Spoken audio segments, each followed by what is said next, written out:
오늘 아침에 보실 말씀은 디모데후서 1장 1절에서 8절까지입니다. 저랑 한 절씩 같이 교독을 하시겠습니다. 하나님의 뜻으로 말미암아 그리스도 예수 안에 있는 생명의 약속대로 그리스도 예수의 사도된 바울은 사랑하는 아들 디모데에게 편지하노니 하나님 아버지와 그리스도 예수 우리 주께로부터 은혜와 긍휼과 평강이 내게 있을지어다. 내가 밤낮 간구하는 가운데 쉬지 않고 너를 생각하여 청결한 양심으로 조상적부터 섬겨오는 하나님께 감사하고 내 눈물을 생각하여 너 보기를 원하면 내 기쁨이 가득하게 하려 함이니 이는 내 속에 거짓이 없는 믿음이 있음을 생각함이라. 이 믿음은 먼저 내 외조모 로이스와 내 어머니 유니게 속에 있더니 내 속에도 있는 줄을 확신하더라. 그러므로 내가 나의 안수함으로 내 속에 있는 하나님의 은사를 다시 부릴 듯 하게 하기 위하여 너로 생각하게 하노니 하나님이 우리에게 주신 것은 두려워하는 마음이 아니오 오직 능력과 사랑과 절제하는 마음이니 그러므로 너는 내가 우리 주를 증언함과 또는 우리 주를 위하여 갇힌 자 된 나를 부끄러워하지 말고 오직 하나님의 능력을 따라 복음과 함께 고난을 받으라. 아멘. 저희들의 몸은 건강 상태가 항상 똑같은 것이 아니죠. 제가 요즘 그런 것들을 참 많이 느끼면서 지내는데요. 세월이 흘러가지고 나이를 먹으면 젊었을 때랑 다르게 전반적으로 신체 기능들이 다 떨어지고 여러 가지 병들이 우리를 다가오고 그런 것들을 경험하게 되어집니다. 근데 사실은 이제 꼭 세월이 흘러서 나이를 먹어서만 그런 것은 아니고 젊을 때도 사실은 몸 관리를 제대로 하지 않으면 예를 들어서 잠을 제대로 자지 않거나 아니면 음식을 제때 바른 것을 먹지 않거나 또 좋지 않은 것들을 자꾸 섭취한다든가 이렇게 되어지면 점점점 자기도 모르는 사이에 몸이 이렇게 나빠지기 시작해서 어느 날에는 무슨 아주 고치기 힘든 고혈압뿐만 아니라 또 암, 또 당뇨 이런 것들이 갑자기 찾아와가지고 우리 몸을 상하게 만들어 버립니다. 그래서 사실은 건강은 정말 아무도 자신할 수가 없습니다. 젊었을 때 건강했다고 나이 먹을 때까지 건강하고 그런 건 아니죠. 그런데 이제 그런 육체적인 건강보다 더 우리가 자신할 수 없는 것은 뭐냐 하면 우리들의 영적인 건강 상태입니다. 이건 정말 자신할 수가 없어요.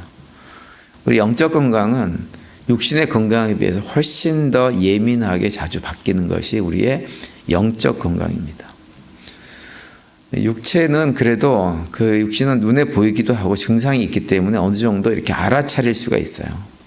근데 영적 상태는 우리가 알지 못한 상태에 정말 그 영적인 깊은 침체 가운데로 얼마든지 떨어질 수가 있습니다. 오늘부터 읽게 되는 디모데 후서는 이제 사도 바울이 디모데에게 보낸 두 번째 편지인데요. 사도 바울이 이 편지를 보낸 이유는 뭐냐면 디모데가 몇 가지 이유 때문에 굉장히 영적인 침체 상태에 있었기 때문에 그걸 다시 회복할 목적으로 이 두 번째 편지를 보낸 것입니다. 디모데전서 5장에 가면 그 디모데라고 하는 사람이 굉장히 육체적으로 건강이 별로 안 좋았다고 하는 내용이 언급되고 있어요. 그리고 또 이 디모데는 지난번에 말씀드렸지만 선천적으로 좀 소심한 사람입니다. 소심하고 겁이 많았어요. 그러다 보니까 여러 가지 사역을 할 때 어려움도 많이 있었고 특별히 나이도 어려가지고 공동체 안에서 이렇게 사역을 할 때 그 나이가 핸디캡이 되기도 했습니다. 그리고 이제 특별히 그러다 보니까 교회 안에 사역을 방해하는 여러 가지 거짓 선지자나 거짓 어떤 크리스찬들이 교회 공동체에서 이런저런 방해를 많이 했습니다. 더군다나 이제 지난 주일날도 말씀드렸지만 당시 기독교는 로마 제국으로부터 이런저런 박해를 당하고 있었기 때문에 목회 전체가 굉장히 힘들었고 그 힘든 목회 현장이 디모데, 특별히 소심했던 디모데에게 굉장히 힘든 시간들을 줬고 그 가운데서 영적으로 이렇게 많이 침체가 된 거죠. 그래서 사도 바울이 그런 디모데의 상태를 알고 그를 다시 일으켜 세우기 위해서 이 디모데 후서를 기록한 것입니다. 그래서 6절에 보시면 이렇게 말씀을 하고 있죠. 그러므로 내가 나의 안수함으로 내 속에 있는 하나님의 은사를 다시 불일 듯하게 하기 위하여 너로 생각하게 하노니 이렇게 말씀을 하고 있어요. 디모데처럼 우리도 종종 영적으로 굉장히 깊은 침체에 빠질 수 있습니다. 그래서 우리도 영적으로 침체되지 않기 위해서 노력을 해야 돼요. 크게 두 가지 방향에서 노력을 해야 됩니다. 첫 번째는 뭐냐면 적극적인 방향이 있고 두 번째는 소극적인 방향이 있어요. 이 소극적인 방향은 어떤 것이냐면 우리가 영적인 침체를 이렇게 경험하게 만든 어떤 원인을 멀리하는 거예요. 안 하는 거죠. 그리고 적극적인 그 방향은 어떤 것이냐면 우리가 영적으로 더욱더 활성화되기 위해서 적극적으로 무엇인가를 막 노력하는 것입니다. 그래서 이제 이게 두 가지로 나올 수 있는데 먼저 소극적인 방향은 어떤 것이 있을 수 있냐면 원인을 돌아보는 거예요. 내가 영적으로 침체된 원인이 뭔가. 근데 우리가 영적으로 침체되어지는 가장 대표적인 원인은 뭐냐면 내 안에 있는 죄 때문입니다. 죄를 방치하면 영적으로 침체될 수밖에 없어요. 그래서 첫 번째로 우리가 늘 기억해야 될 것은 죄를 멀리해야 됩니다. 그러니까 영적으로 활성화된다고 하는 것은 어떤 것이냐면 우리 안에 성령께서 활발하게 일하시게 만드는 거였거든요. 근데 죄가 우리 가운데 있으면 그 성령 하나님께서 우리 가운데서 일을 안 하세요. 왜냐하면 그 죄가 우리가 이사야 59장에도 나와 있지만 하나님과 우리 사이를 가로막아 버립니다. 그래서 죄가 우리 안에 있으면 하나님께서 가만히 놔둬 버리세요. 다시 말하면 뭐냐면 우리가 죄라고 하는 게 뭔가요? 우리가 하나님 자리에 앉아서 하나님 행세하는 거예요. 우리가 하나님, 제가 하나님 행세할게요 라고 하나님한테 이렇게 말은 안 하지만 그런 행동과 그런 생각을 가지고 있으면 하나님께서 어떻게 하시냐면 그래 그럼 한번 해봐라 이러세요. 하나님은 강제적으로 막 우리를 끌어가지고 막 억지로 만드시는 분이 아니세요. 우리가 스스로 하나님 내 삶의 주인 되주세요 라면 그러면 들어오셔서 주인 역할을 해주시는 분이지 하나님 저리 비키세요. 나한테 가까이 오지 마세요. 난 내가 알아서 할 거예요. 이러면 하나님께서 어떻게 하시냐면 그래 한번 해봐라 이렇게 하시는 분이세요. 그것이 뭐냐면 죄거든요. 죄. 그래서 그 죄를 멀리 해야 됩니다. 그래야만 우리가 영적인 침체 상태에 빠지지 않게 되어져요. 그래서 그 죄를 또 멀리 한다는 것은 뭐냐? 자꾸 우리가 어떤 일을 할 때, 어떤 사역을 감당하고 할 때 그 사역을 내 힘으로 감당하려고 하지 않는 거예요. 우리는 자꾸 그러거든요. 내 힘으로 감당하려고 하니까 뭐가 되냐면 마음에 걱정이 오고 두려움이 오고 또 하다 보니까 안 되니까 어떻게 돼요? 침체되는 거예요. 안 되네? 안 되나? 안 되는구나. 자꾸 주저앉게 되는 거예요. 우리 사람은 제가 지난 주일날도 말씀드렸지만 우리 인간 스스로 하면은 뭘 하려고 그러면 두려움이 생길 수밖에 없습니다. 할 수 있는 것 같지만 한계가 있어요. 겉으로 볼 때는 막 뭔가 리더로서 앞에서 끌어가면서 뭔가를 할 수 있는 것처럼 보이는 사람들도 사실은 그 마음속에 자기 힘과 능력으로 무엇을 하려고 그러면 큰 두려움이 있습니다. 그래서 그 두려움 문제를 해결하기 위해서 사람들이 보지 않을 때 이상한 일을 하는 거예요. 이상한 일을. 하지 말아야 될 일을 하기도 하고 그렇게 되어져 버립니다.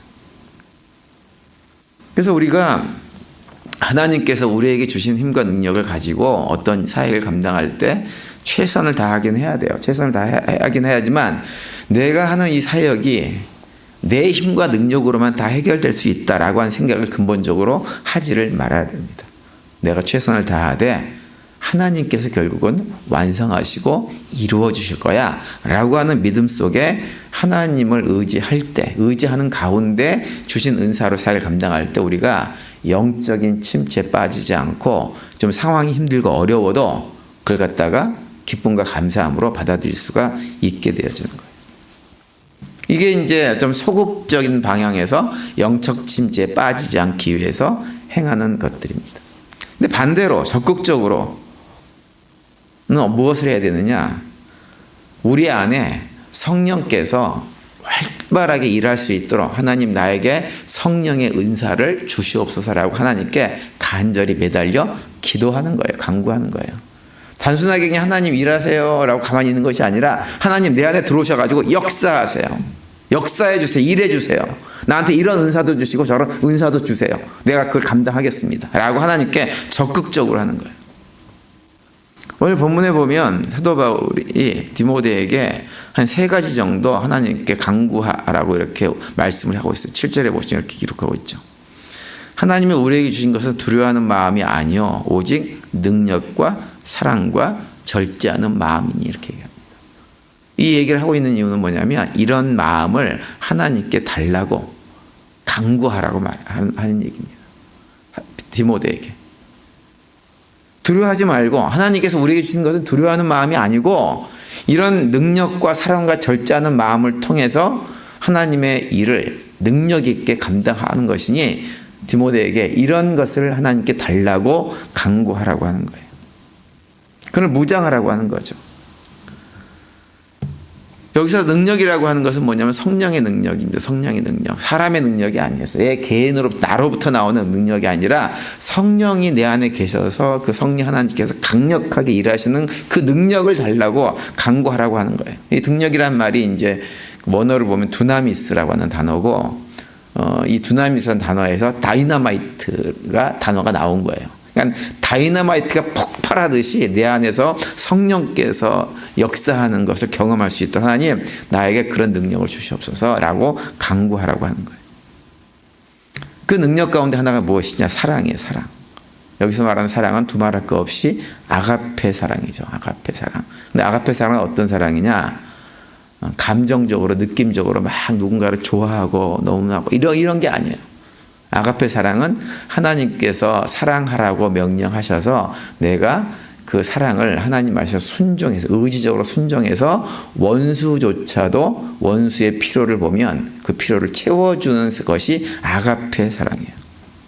그 사랑 상대방이 어떤 사람이든지 상관이 없어요. 원수든지 나랑 가까운 사람든지 상관없이 누군가가 내 눈에 저 사람이 이게 필요하겠구나. 그런데 나한테 있네? 라고 하면 내가 가진 것으로 기꺼이 그 상대방의 필요를 채워주는 것. 그것이 성경에서 말하는 아가페 사랑이고 하나님께서 우리에게도 그 사랑으로 우리를 사랑하세요. 하나님 우리가 뭘 기도하고 하나님 뭐 필요해요 그러면 다 주시냐면 아니에요. 다 주시는 분이 아닙니다. 하나님은 뭘 주시냐면 우리가 우리 능력으로 감당하지 못하는 필요를 채워주시는 분이에요. 그 가운데서 대표적인 게 뭐냐면 죄의 문제잖아요. 우리 스스로 죄의 문제를 해결하지 못하니까 하나님께서 그것을 어떻게 하셨어요? 채워주셨어요. 해결해 주셨다고요. 그것이 아가페 사랑이에요. 근데 그 아가페 사랑을, 그런 사랑을 내 힘과 능력으로, 이 타락한 본성을 가진 내 힘과 능력으로만 감당할 수 있느냐 하면 감당할 수가 없어요. 그것은 성령께서 내 안에서 일을 해 주셔야지, 역사해 주시고 힘을 주셔야지만 그 사랑을 감당할 수가 있는 것입니다. 그래서 그 사랑을 달라고 기도하고 하나님께 매어 달려야 됩니다. 그리고 3번째 절제라고 하는 것은 제가 여러 번 말씀드렸죠. 절제라고 하는 걸 우리가 잘못 오해하면 하지 말아야 될 것을 하지 않으려고 노력하는 것이 절제라고 생각하지만 그 반대도 절제예요. 우리가 반드시 해야 될 것을 하는 것, 할 수 있는 능력을 가진 것도 절제입니다. 근데 우리는 나름대로 하지 말아야 될 것을 안 하는 것은 그런대로 해요. 그런데 마땅히 해야 될 것을 하려고 하는 힘은 별로 없어요. 그것을 안 해도 되는 것처럼 착각을 하고 말아버립니다. 그러다 보니까는 정말로 중요한 것은 늘 하지 못하게 되어지고 정말로 중요한 것을 하지 못하니까 영적으로 성장하지 못하고 내 안에 성령이 역사하는 것을 경험하지 못하는 거예요. 한국 군대에 가면 그 전쟁 발발을 대비해 가지고 그 사인을 주는 거 있어요. 암호를 주는 것이 있어요. 그래서 이제 전쟁이 발발할 때 그 주는 사인이 뭐냐면 데프콘 1, 2, 3라고 얘기합니다. 데프콘 3는 뭐냐? 데프콘 3는 뭐냐 하면 전쟁이 막 일어날 가능성이 있을 때 데프콘 3를 발령해요. 그러면 군인들이 전쟁이 일어날 가능성이 있다고 하는 것 때문에 무장을 하기 시작합니다. 데프콘 2가 되어지면 전쟁이 일어나기 직전 상황인 거예요. 이건 반드시 전쟁이 일어난다. 그리고 데프콘 1이 되어지면 이제 전쟁이 시작되어져서 적이 내 앞으로 다가오는 상태가 되는 거예요. 그래서 군인들은 이게 데프콘 1, 2, 3 상황을 예의주시해야 됩니다. 마찬가지로 우리도 우리의 영적 상태를 그렇게 예의주시해야 돼요. 예의주시하지 않고 방관하고 있으면 언제 우리가 영적으로 무너질지 아무도 모릅니다. 그런데 우리가 영적으로 예의주시하고 성령 하나님이 내 안에 역사하기를 소망하는 마음으로 있게 되어지면 그 가운데 하나님께서 우리 안에 놀라운 능력들을 계속 공급해 주시고 그 사역을 감당할 수 있도록 만들어 주세요. 예레미야 33장 3절에 보면 이렇게 말씀하죠.